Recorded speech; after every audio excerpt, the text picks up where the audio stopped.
second composition presentation of the semester.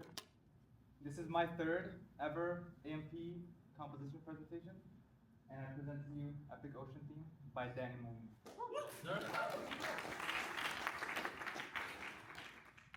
Okay, for starters, my musical background and training. I first started about 6 years ago, and when I was first starting off composing, I tried to teach it to myself, which was pretty complicated because I wasn't taking any classes or like any music related things really. But I started on FL Studio, as you can see on the bottom picture. That's FL Studio. That's actually my project. That's my project. That's the original file from FL Studio, but as you will see later, I moved on to Logic Pro. I started playing piano a while after I started composing, and I wasn't super dedicated at it at first, but I really only started getting really dedicated to this when I started here at Pierce. So my growth was very slow at first for piano and composition because I really had no I had no idea where to go, how to take things. But now, since I've been in the AMP, I've learned a ton of things, not only of how to play piano or how to perform, but of course composition as well, like how to make better chord progressions, more unique chord progressions, how to make modulation sound smoother, and how to write for real instruments, which is kind of like whole nother world than like just composition production. It's like orchestrating is like a whole other thing. Okay. As for my biggest inspiration, so there's this game called Undertale. Whoa.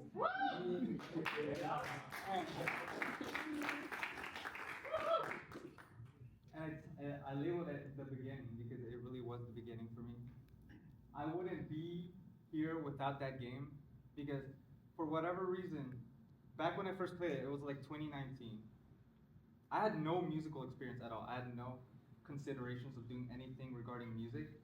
But after I played that game, something switched in my head, and afterwards, all I wanted to do was make music.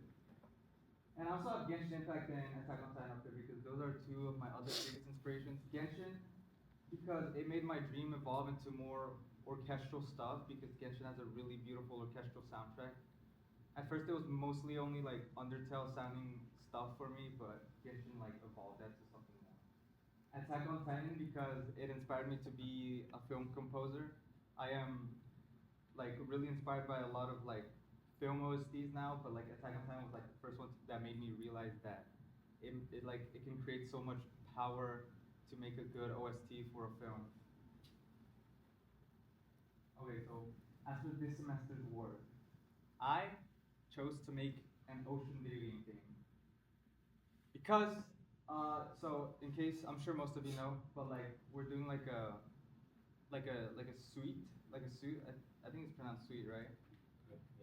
We're doing a suite for a video game OST, just a pretend video game, and I chose I chose an ocean theme. Because I always wanted to compose an ocean boss fight theme. But it's actually not supposed to be a boss fight theme anymore, but I still kept the intensity because I think the ocean deserves that intensity. Anyways, some facts about my piece. The main two time signatures for my piece are 4/4 and 6/8. From the start, I knew I wanted to do something in 6/8 because it's a very oceany type of feeling that it gives off. And it makes it sound a little piratey, which is not what I was going for at first, but I don't mind it at all. And also, the hero theme. We all had to implement a hero theme. I'm sure most of you have heard of that. I implemented mine in 6/8 because the original was in 4/4. It has that feeling of 4/4. But I wanted mine to be more unique, so I put it in 6/8. So the rhythm's different, but the pitches are the same.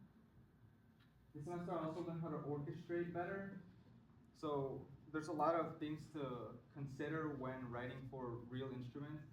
Like for example, usually bass instruments are pretty slower, so you gotta keep that in mind when writing their lines. You can't give them something that's too fast.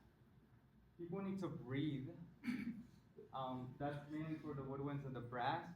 This is an obvious thing that I just didn't go through my head before this semester. But you can't give someone a very long line because they're gonna collapse on stage. Also, no one should play alone. This is a good rule to have. It kind of elevates your orchestration a little bit for no one to play alone. I'm sure there's some exceptions, like maybe there's a pianissimo part where one person could play just one line, but usually it's a good rule to have for no one to fail them. Finally, I started using Sibelius and Logic Pro this semester, and I will get into more of that in a moment. And fun fact about my piece, Pirates of the Caribbean, my piece is in D minor and 6/8, and Pirates of the Caribbean is the same. Another very piratey piece. Okay, so for Sibelius and Logic specifically, Sibelius is notation software, and Logic is a digital audio workstation. For Logic, I was scared to move from FL Studio to Logic at first because it's a brand new DAW, but I think I adapted pretty quickly, and I think it's because of the fact that I'm just really used to like DAWs already just because of FL Studio. Like I know what to look for, but in Logic it's just in a different spot. But like it was easy to like get some of that muscle memory in. For Sibelius, you can the pad. It crashes. There's proof right there that it crashes. It's got a complicated user interface. It's actually pretty complicated, and I had to learn like a lot of different things on how to do in Sibelius, like how to import my MIDI, which is not too bad. What is really complicated for whatever reason is adding tempo. I don't know why it's so complicated on Sibelius, but it really is. Like you gotta be like really precise on like a one little spot. I wish I could show you, but it's complicated even to explain. Okay. Now other details on what this project means to me. So half of the melodies in this composition are a couple years old. I'd say like at least like 2 years old. And I titled it Dark of the Sea because there's this composition I made for one of my compositions to the audition of AMP for me. It was called Light of the Sea, and that was supposed to be like an ocean theme, and it sounds a lot brighter than this one will sound. So I thought it'd be cool to call this one Dark of the Sea, just to kind of call back to the beginning of AMP for me, I guess. Also, not many people know this about me, but I'm like huge on storytelling. Like I want to make a story. Like when I watch films, animes, movies, shows, I'm always really critical about their storytelling because it really fascinates me when people tell really good stories or like really good character development. I just like to like analyze and just study it like a little bit. And I've been coming up with my own story like over years. It's like an Ocean Kingdom story, and it started in 11th grade. It was in my creative writing class. Our professor asked us to make a short story, and I ended up like writing 15 to 20 pages, and it ended up being more like a chapter 1 to a novel instead of like a short story. But my professor was fine with that. And this composition gave me a lot more ideas for that story. And my main character's theme is the first melody you hear in this composition. And also I wanted to sneak it into the final part as well. Just to go back to the beginning of the composition.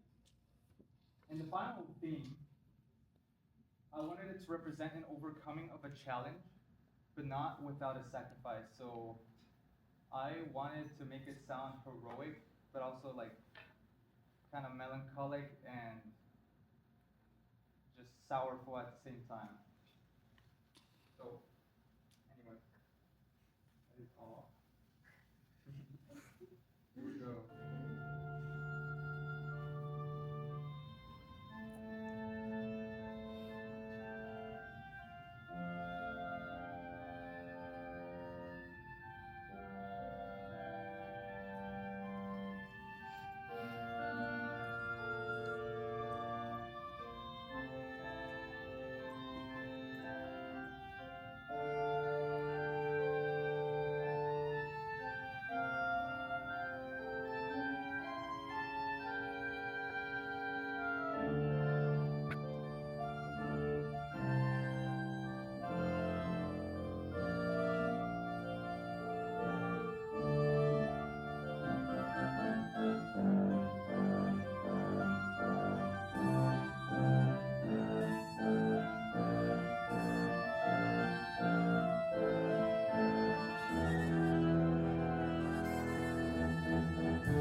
questions for Mr.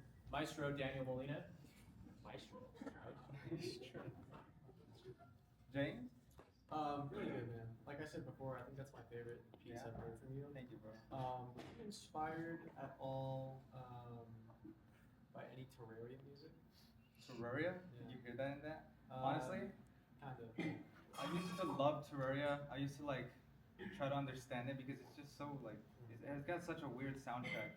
This specifically, it wasn't inspired, but like maybe there's some elements in that I just took in my musicality. Yeah. Leah? How did you handle the modulation? The modulation. It was hard at first. It was like, cause I'm mostly new to modulating. Dr. Zhu kind of taught me it's really good to like use like what was it called, a pivot chord, I think it was, like the same chord that would appear in the new key signature is in the old one too, and then you move on, I guess, to the 5 of 5 of the new key, and that's what I try to do in that, and I think I feel like I could have done it better, but I'm still like satisfied with that too, though. Yeah. Alex. Anything from Wind Waker? Because I noticed From there's Wind a little bit of the shanty vibes that you had. This is a Zelda game, right? Yeah. No, actually not from Wind Waker, but there's another Zelda OST. I don't know if it's from the same one, but it's like, I think it appears in Tears of the Kingdom. It's this giant like dragon thing, or like, it's a boss fight. Kogera's thing. Kogera, yeah. And that theme, I don't know, that reminds me of my composition for whatever reason. So I don't know, is that from Wind Waker too? Because I know it's from an older game too. Yes. Okay, then there you have it. Time for one more question. Tristan. What ocean themes inspired you for this? What ocean theme? I think it was hard because usually most of the ocean music I hear in games has like synths. I don't know if this was inspired specifically by like any specific ocean theme that I know from a game, because it's kind of hard to find ocean themes in video games. Like in my opinion, that would fit into like a symphonic band ensemble. For the 6/8, it's just kind of like a thing that just I've definitely heard before in video games. I can't like say anything specifically though for that. I think I just kind of went with what I wanted to make it sound like mostly. All right. Thank you very much.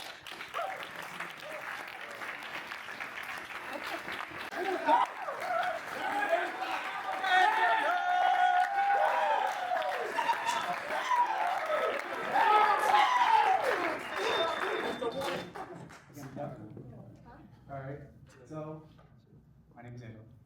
This is my composition presentation. It's my second composition presentation. So I got started talking about me. This is my second semester in AMP. I'm primarily a trumpet player. I've been playing since middle school, which for me has been 14 years. I also play piano, just a little bit. Usually, I started off just like teaching myself piano, just like looking up songs and like teaching myself. But I started taking piano classes here at Pierce just last year, so I've been learning piano for that. As for composing, my first song I wrote in my senior year of high school, which you can see I'm punk, my senior year of high school in 2018. And ever since then, I've been composing a little bit off and on, but being at Pierce is like the first time I've actually like spent a lot of time like actually focusing and composing, not just doing it like whenever I feel like it. Alright, so just some general musical influences. Why did that go up there? That wasn't like that when I practiced it. Alright, cool. Anyway, you see nothing. Anyway, so some musical influences, just general music that, like radio music that I listen to is like basically anything from before the 21st century. It could be literally anything. It could be Queen. I looked at that photo thinking that was a photo of Stevie Wonder, and I was like, oh no, that's Ray Charles. But either of them could have gone up there. So, and then down there in the bottom right, which I'm sure probably a handful, like less than a handful of people would know. Those are the Temptations. They are awesome. They do great music. I also listen to a lot of video game soundtracks. Those bottom three are like very much like my genre, like Metal Gear. I can probably count on one hand the amount of times I skip the intro because the intro music is amazing. And me as a kid who was impatient did not skip that intro. So that's much about that. Kingdom Hearts, obviously. Kingdom Hearts is the best. Professor Layton, very few people I feel like have heard Professor Layton. That has some banger music. And then Celeste is more of a recent addition. That is a photo of the game Celeste, as you can tell. And no other video game I have inspiration. I don't know what game I'm talking about. So also, what you should say up there is that there's a little bit of classical music inspiration. These are more just like every once in a while something that we'll play. Like in high school, we would play a movement from the New World Symphony, and I'd be like, "Whoa, that was cool. I don't know, listen to the rest of that." We have the New World Symphony up there. Is there anyone that's pictures at an exhibition? The Planet Stone. And the guy on the bottom right is not a classical composer. That is the goat from my high school, Dylan Campbell, who would write all of our marching band music and would arrange classical music into our marching band competitions. And he was like a huge inspiration for me to like just listen more to classical music because he would just arrange classical music into a marching band setting. That was like, wow, this is awesome. All right, so my piece, my biome, because we're doing a video music. We each get biomes. The last one was together. I'm the mountain. This is the mountain theme. I titled it 3,027 meters. I was gonna name it after the height of Yosemite Falls because that is a mountain that I have a very personal history with, but wasn't tall enough. It was like 500 meters. Like, I don't know. So I named it after the other mountain range that I climbed around at the same time, which was Cloud Rats, which is very tall. It's 3,000 meters, which is the same height as the mountain in the game Celeste, which is very featured there. There are 7 movements. I'm in movement 6. I'm saying those numbers in that specific order. And this is a piece written for symphonic band. These are all written for, all these leading pieces are written for symphonic band.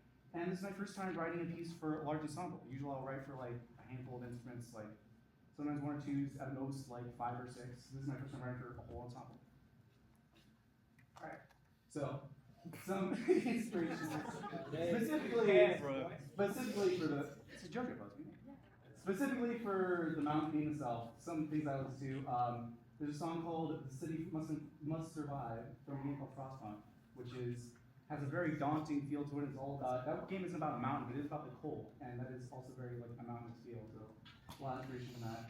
The Witch and the Saint we performed last semester for symphonic, and its sister song, How Like the Sound of Dragons. If you listen to both of them, they are basically the same song. It's just like one's part 1, one's part 2. It's not very much the same.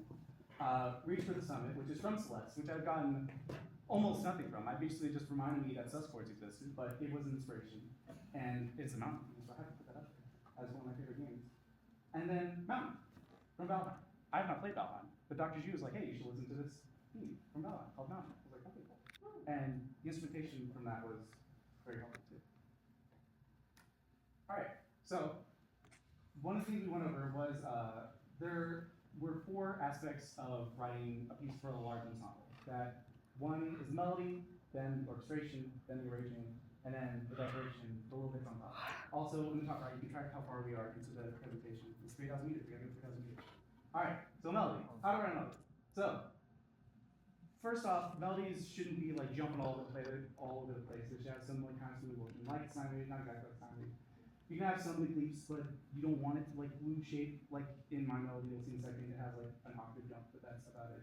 And a very interesting thing that Dr. Zhu pointed out is that melodies tend to have like a singular highest note, which I thought was very interesting. That like you'll have one note that is like, oh, that reaches that peak, then it comes back down. And then that's like the most important note, that's like the climax of that phrase basically. And when I first wrote my melody, it like had 2 or 3 of those, and then he just bumped one of those up. And I was like, wow, that sounds so much better. Just bumping that one note up, just so it has a peak, like a mountain. I play that, 100%. I can just sing that right. All right, so my melody. So it has a couple themes. Theme 1 is the mountain theme. This basically is an unchanging melody. This is just something that will pop up every once in a while. This is kind of represents the mountain. It is unchanging. It is the first thing you hear in the piece. It is the way that my piece is structured is akin to climbing a mountain. You start off, you see the mountain, and then you see the mountain. And it is mostly French horn, and then sometimes low brass will double it. After you do the mountain, then you start climbing the mountain. And so the next, not really a theme, but more motif is the climbing motif. That top bit is basically the main melody that pops up after things get a lot more dangerous on the mountain. But basically, there's this figure of repeating high notes. It makes more sense when you listen to it than looking at it. But it is just a motif of dia, dia, dia. David's favorite words, dia, dia, dia, dia, dia, dia. That motif pops up a bunch. This is basically represents the climb because climbing a mountain is hard, and usually that motif goes downwards to signal how tough it is to keep falling back down the mountain. But then at the very end, it flips, and you actually start getting to the peak. And this is something that goes through most of the instruments. It's not tied to one singular instrument. And then third theme is the hero. This is the one that is in every movement. That's the word I was looking for. And this is like the 6th time you've heard it, so I can't just like have the hero theme and go drop it this again. So Daniel and I apparently share a brain cell, so we both put it in 6/8. And his was more like still melodic. Mine I turned into an accompanying figure. So when there's a lot of downward motion in like some of the accompaniment, as soon as the hero theme comes in and starts backing up the melody, everything starts flipping, and then everything starts upward moving, and that's the final push to the top of the mountain. This is basically the signal of change you hear when you hear the hero theme. All right, so that was all melody. That was just me talking about it. Now we go to orchestration. So for orchestration, it's basically it's the chords, it's the bass line. You start with the bass line, you build the chords on top of that. This is what's supporting the melody, and this is the bit that will decide the color and the vibe, what chords you choose, how the bass moves, stuff like that. So the next bit was musical decoration. So this isn't chords or melody. This is just the little fun extra bits. So like, oh, there's runs, there's syncopation, there's other things. What I try to do, one of the songs I took inspiration from, the first one, The City Must Survive, did a very cool thing where it used violins to kind of emulate wind. Because for the context of that song, it's basically like freezing cold, and you're like bundling up, it's super cold, and the violins are like basically acting like wind, the way that they play. And I tried to do that with the woodwinds, and I can confidently say that I almost probably did it. And then lastly is arranging. So all that was just building the stuff, now deciding who gets what, where do things go. And this is probably, I won't say this is the hardest part, but like, it's like you have like all the building blocks finally made. It's like, all right, where do I put them to actually make this sound the way I want to? I know what melody I want, but which instrument should be playing the melody, which instrument should be doing what. So the arranging part is just deciding who does what and making sure that everyone is doing something and no one's resting for 75 minutes. All right, and the last thing that I want to talk, or not the last thing, but basically we are also writing for a school ensemble. We are not writing for like a professional, or we're not writing for like a middle school. It's like right in the middle. So it shouldn't be something that's like, oh, the trumpets are playing high E flats, high Fs. The woodwinds are doing 30-second notes at 2,000 BPM. So it should be somewhat challenging to where it's like, all right, the people that are here to learn are still gonna learn by playing it, but it shouldn't be like so challenging that it's impossible for them to play. So there's like a middle ground of like, make it interesting, don't make it boring, don't make it too hard. So there's kind of a push and pull with that. And then logic and Sibelius were the two primary ways that I compose this. So logic is, there's pros and cons to everything, right? Logic is a DAW, which stands for Visual Audio Workstation, which means that you have the notes and you like input them exactly where you want, which is very easy to put the notes in, and it sounds really good because it has like, it is primarily made for audio. But there's no score, or there is a score, just kind of suck. And it is very hard to adjust articulation and dynamics in Logic because you have to do automation, that's a hassle. If you move things, you have to redo the automation, and it's kind of a hassle. Sibelius is primarily a score-making software. That is the one that everyone's using to, because we're gonna print this out so people can read off of it.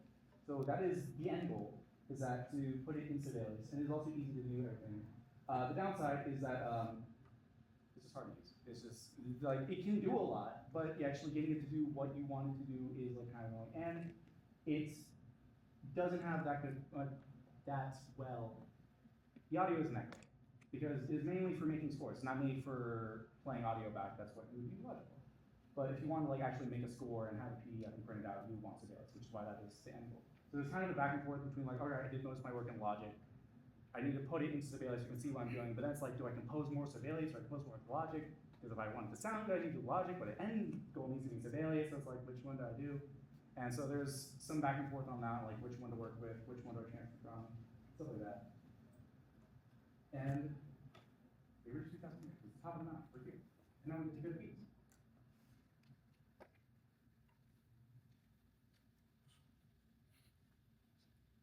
I should probably go to the beginning of the piece.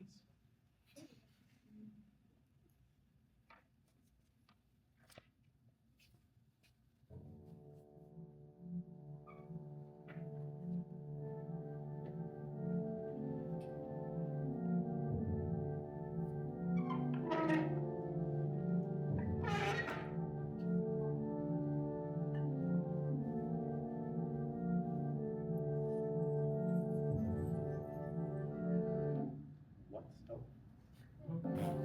Nailed it.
What was your kind of inspiration for the main melody?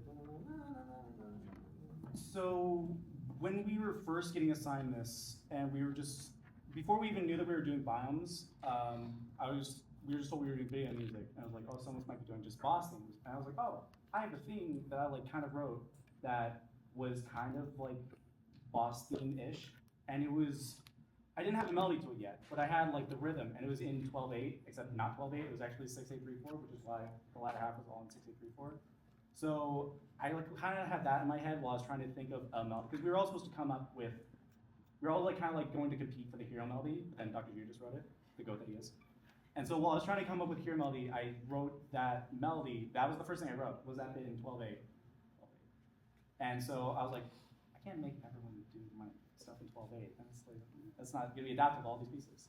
And then were those real birds in here? No, those are not real birds. I wish we could hire real birds. That might be out of the budget. But we do, that was, oh, I didn't add that. Last semester, we had a piece called Hymn to the Infinite Sky, and we had bird calls that the percussion played. And I was like, whoa, those are cool. I'm stealing that. I'm using those. So I had the bird calls.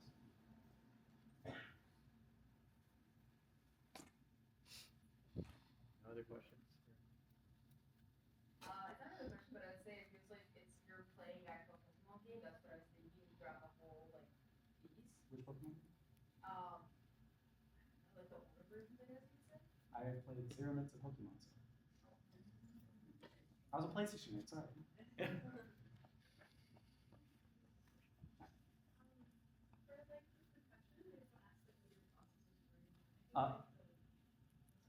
No, but. Oh, like I think the climbing portion was right So percussion, it was like really hard for me because I'm not a percussionist. I think you're talking about the timpani part. What percussion I do have, I got a lot of inspiration from Witch and the Saint, because they have like really cool like timpani solos in that, and so I kind of had that style, just like the powerful timpani solo, like accenting the beats for all the melodies.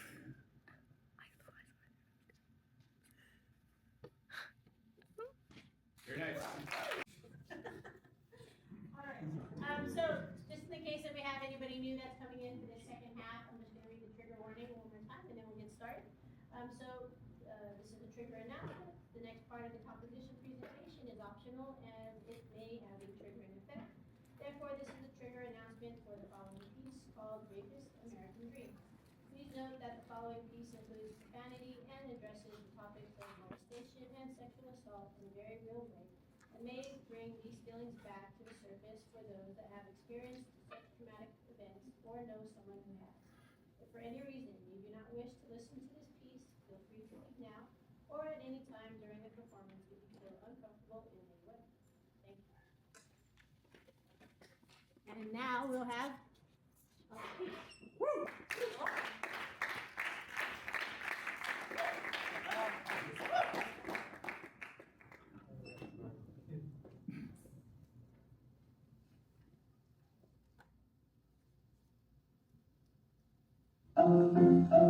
Let's all go to the lobby. Let's all go to the lobby.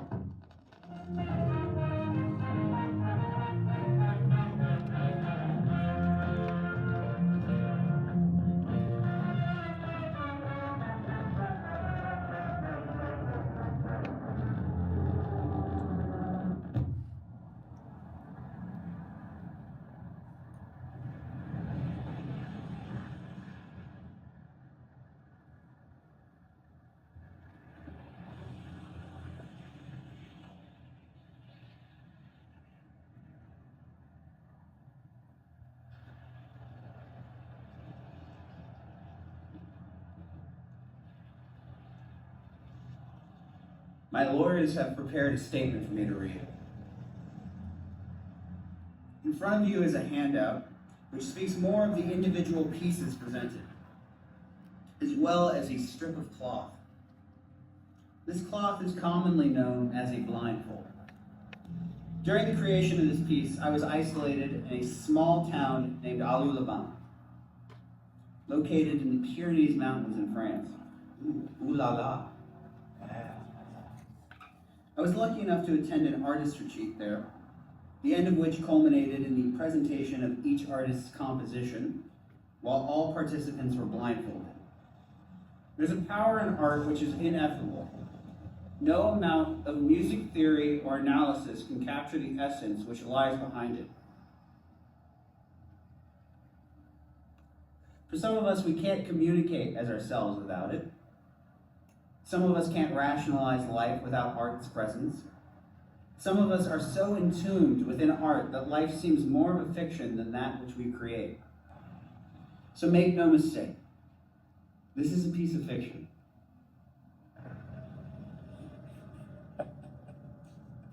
Perhaps this piece is meant to make you feel like there's a fox in the henhouse. Maybe you should be uncomfortable. Maybe the ones you're most comfortable with are actually the ones that wish to do you the most harm. And maybe they're in your homes or even on your campus right now. But in order for art to be effective, I am a believer that you need to surrender to the artist. It's not your time to express your individuality. It's now the time of the artist to seize control. In that surrender, you can actually allow the art to reach through the medium and communicate directly to you. So let this serve as your state-mandated trigger warning. You are all free to leave. Woodland Hills is right outside, as well as your social obligations and everything else which you hold dear. For the sake of this presentation, let's pretend I didn't just say that. Let's pretend you no longer have agency. Pretend it's been taken away and you are now trapped here. If you feel uncomfortable, personally, I would embrace that. I would greatly appreciate if you put your blindfolds on or obscured your vision in some meaningful way in order to facilitate the environment, which was always the intent of the artist. Thank you. Signed, Public Static Void.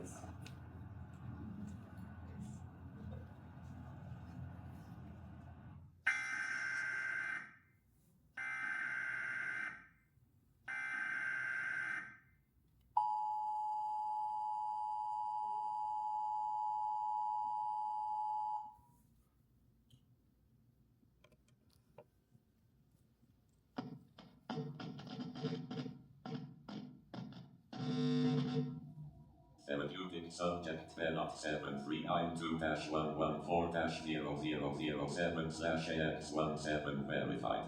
Commencing neural equilibrium procedure as per schedule index 87-A cognitive residue purging process.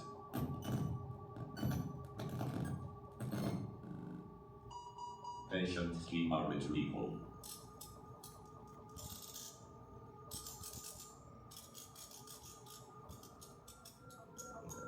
Empathy emulator cold boot active.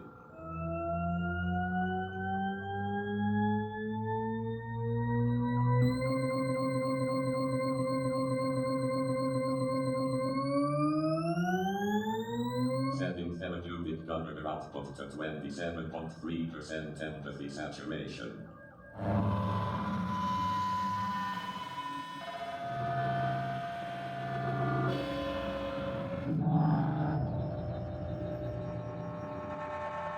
Processing, processing, processing, processing, processing, processing, processing, processing, processing, processing, processing, processing, processing, processing, processing, setup complete. Hello, Mr. Elliot. I've already told you that's not how you pronounce my name. How are you feeling today, Mr. Elliot? Fine. Can't complain. This is good. What would you like to talk about today, Mr. Elliot? This isn't how it's supposed to work, I don't think. I thought you would lead the conversation more, I guess. Processing. Noted. Patient file updated. Let us talk about the weather, and then we will lead into childhood trauma. Yeah, okay. The weather is nice. Yeah, it's pretty sunny. Small talk complete. Please tell me about your childhood trauma. What's there to talk about? I can't remember any of it. It's like it never happened. Maybe I never did. Maybe I've just imagined it. Things are fine. Processing, processing, processing. At a young age, trauma can be blocked from one's memory easily. It is expected that you would have a hard time recalling what happened. But if left unaddressed, these repressed memories can lead to severe depression, anxiety disorders, schizoaffective disorders, suicidal ideation, statistical unviability of reproductive pairing, dissociations from reality, and the inability to make long-lasting connections with other human beings. To the best of your recollection, please describe in detail what happened. I don't know what happened. I don't know how many times I'm just quiet by nature, I guess. I don't know. Tell me about your first memory. There are no wrong answers. I don't know. The first memory I have about it is probably Christmas time, I think. Christmas. Mm-hmm. Interesting. How old were you? I was 7. And what happened on Christmas? Nothing happened on Christmas, I don't think. Mom had brought me up to my uncle's place in Northern California. I don't remember much.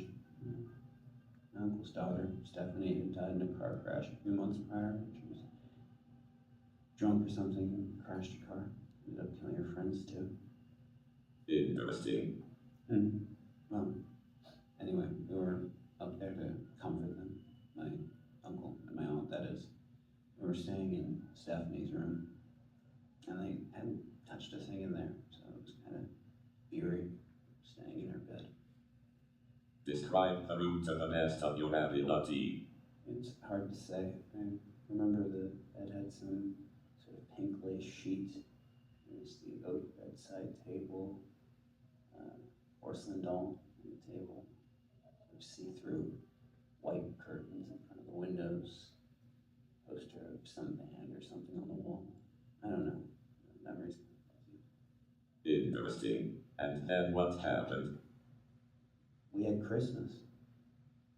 I got a Game Boy Advance. It was quiet. My uncle promised me his Jeep when I turned 16, but that didn't really happen. He went on walks in the woods, told me he left home, lived out there, and I guess I believed him. We were supposed to leave on the 27th, but I wanted to stay. I wanted to I wanted to find the leprechaun, so she ended up letting me stay. And then what happened? I can't recall. And then what happened? I don't know. And then what happened? I can't say. And then what happened? I remember going out to the grocery store. I remember making dinner. I remember going to sleep. I remember standing catatonic. Processing. I remember his eyes. Processing. I remember. Processing. I remember. Processing. I remember. Processing. I remember. Processing. I remember. Processing. I remember. Processing. Processing.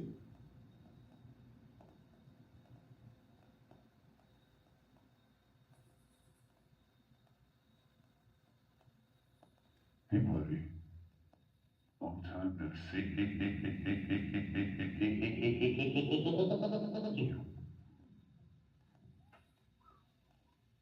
You left me and your aunt all alone up here by ourselves. We were worried about you.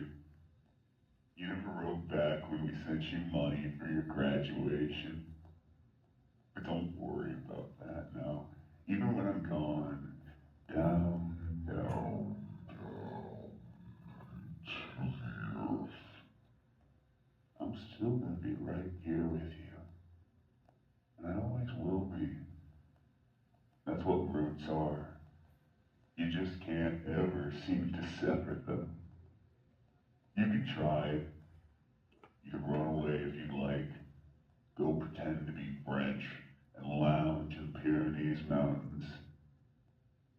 As long as you're alive, and so am I. Have you ever noticed how how much the countryside rather the bank looks much like the view from my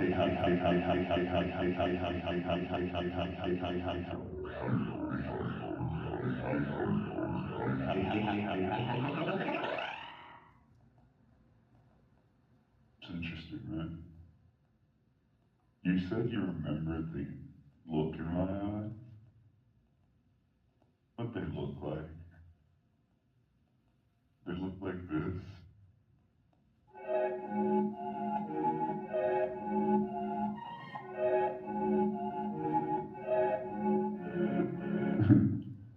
Or do they look like this?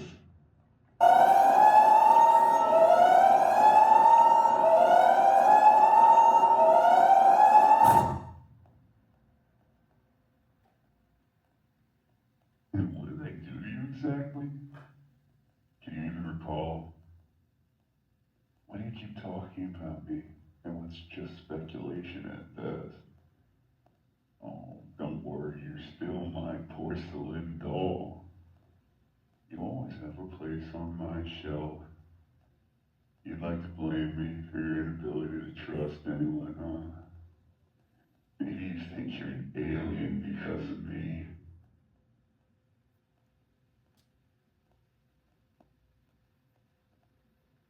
You're just a man with no real home. Has it ever occurred to you that you're inherently broken? Maybe it's so ingrained in your DNA, and it has nothing to do with me. What do you think about that? Or do you think I did that to Stephanie too? You think I made her drink? You think I made her drive that night? You think I made her kill her friends? Nah, she did it to herself. Did you know that's true? How is it that everything is my fault? It's always my fucking fault. My fault. My fault. My fault. Will you take accountability for what you've done? You're better than the sludge in the bottom of the shoe that bring back from the walking ruts. Well then, if it's my fault, it'll be my fault when you're finally alone, incapable of communicating with others.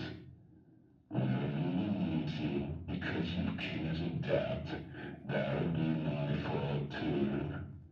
When you disassociate from reality and stand catatonic before the eyes of God, that'll be my fault too.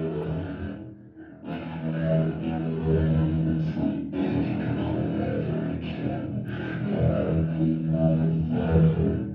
When I'm gone, I will be the one who pulls the trigger.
Session concluded.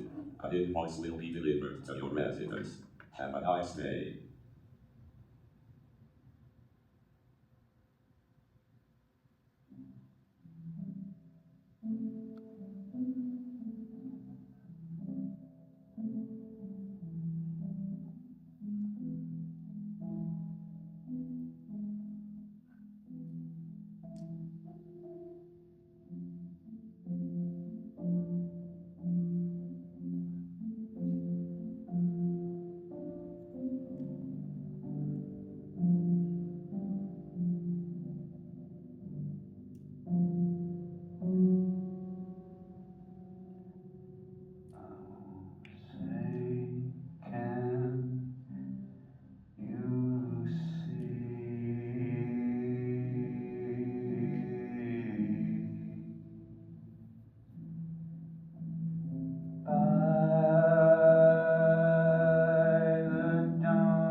bright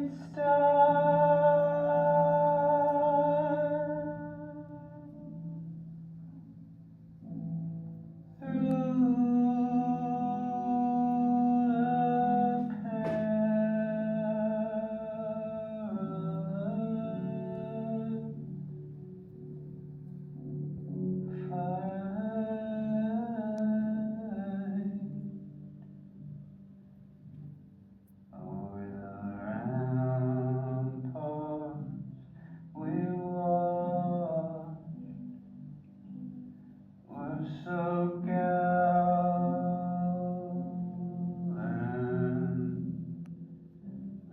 streaming,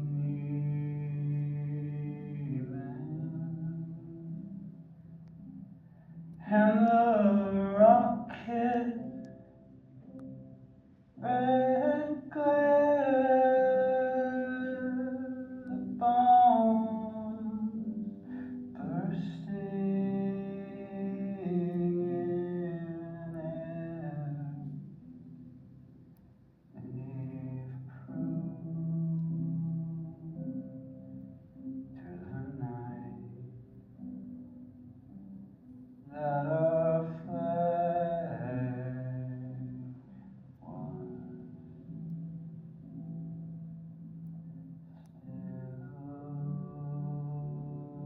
still there.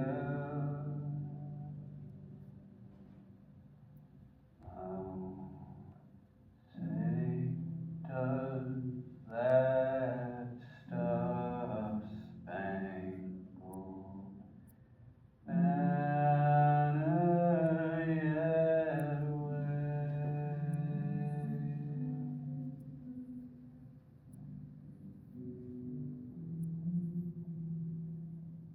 over the land of free, and the home of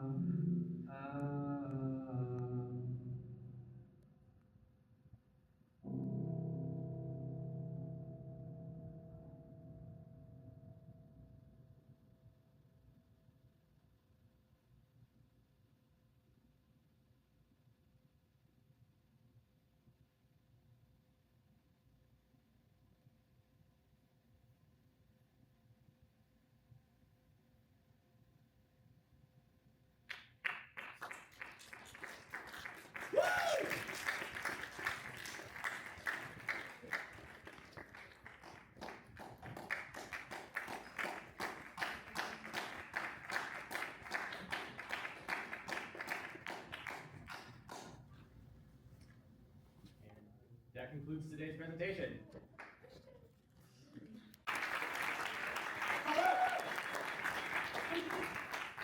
I'm going to keep this relatively short because I expect some of you will see my face again later on. My name's Colin. I was tasked with making the fifth movement of the video game suite, which is a desert-themed level. This piece was a large experiment in many different ways. The first of which being the wind ensemble is an aleatoric composition, as well as some use of microtonal music. I explained more my intent in the handouts, which you should have, which if you are going to stick around, I would keep all the items there. Don't throw them away yet. Other than that, the story, I guess, behind the piece is the idea that in video games, sometimes you sort of come across a negative version of yourself, which you have to do battle with, and I felt like that kind of mirrored the compositional process pretty accurately. I will not delay any further. This is a piece.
questions for Colin? Yeah. Remembering your last piece from last semester, what kind of drove you to a more like rhythmic pulse for this one? I've always been kind of interested in it. In the handout, I say that I had 4 iterations that were very different from this piece, but they all kind of involved rhythm in one way or another, and that's just sort of the area that I was gravitating towards. I guess you could have gone down a different route where it was a lot spacier, but and Dr. Ju and I were talking about it that it should be kind of meditative. That's sort of what the desert is, but I also see it as a very harsh place, and that's kind of achieved through rhythm, in my opinion. Yeah. What's the fabric for? That will be for the second part. Oh, okay. Yeah. What was like the creative process for this piece and how long it took you? This is like, there was like so many layers. It was really cool. Oh, thank you. But Well, this is this is still a work in progress. A lot of it was just wondering if I could do something like this, like to sort of put all these sort of different pieces together and then somehow use samples from Metal Gear Solid or strange sort of bass sounds. So it's mostly for me, it's mostly a feeling thing. It's just I can kind of tell if it feels right to me or if it feels wrong. Time for one more question. Any questions? Art speaks for itself. Very nice.